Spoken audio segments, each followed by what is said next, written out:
अरे लेहला पुदीना लेहला पुदीना। नमस्कार दोस्तों, कैसे हैं आप लोग। उम्मीद करते हैं आप लोग ठीक हो।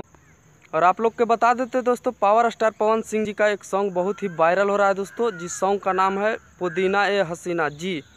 जिस सॉन्ग का टाइटल है पुदीना ए हसीना, ये काफ़ी यूपी बिहार झारखंड में पूरा बवाल मचा के रखा है दोस्तों। और बता देते हैं दोस्तों, इस गाना को पवन सिंह जी और अनुपमा यादव जी गाए हैं, जो कि काफ़ी अच्छे गाते हैं दोस्तों। और अनुपमा यादव का एक कॉमेडी टाइप का गाना है दोस्तों, इसी में साथ में गाए हैं, जो कि बवाल मचा के रखा है दोस्तों।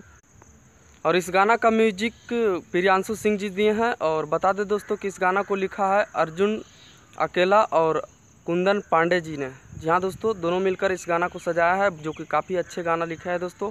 और काफ़ी वायरल हो रहा है दोस्तों, यूपी बिहार झारखंड में बवाल मचा कर रख दिया। तो आप लोग सुने हैं कि नहीं सुने हैं, हमारे कमेंट बॉक्स में ज़रूर बताएं। अगर सुन लिए हैं तो कमेंट बॉक्स में ज़रूर बताएं, अगर नहीं सुने हैं तो जाकर सुन सकते हैं। वेब म्यूजिक चैनल पर रिलीज़ किया गया है दोस्तों। और अगर पवन सिंह जी का फैन है तो इस वीडियो को ज़्यादा से ज़्यादा शेयर कर दीजिए। और चैनल पर नए हैं दोस्तों तो चैनल को सब्सक्राइब कर लीजिए। फिर मिलते हैं अगले बवाल खबर के साथ।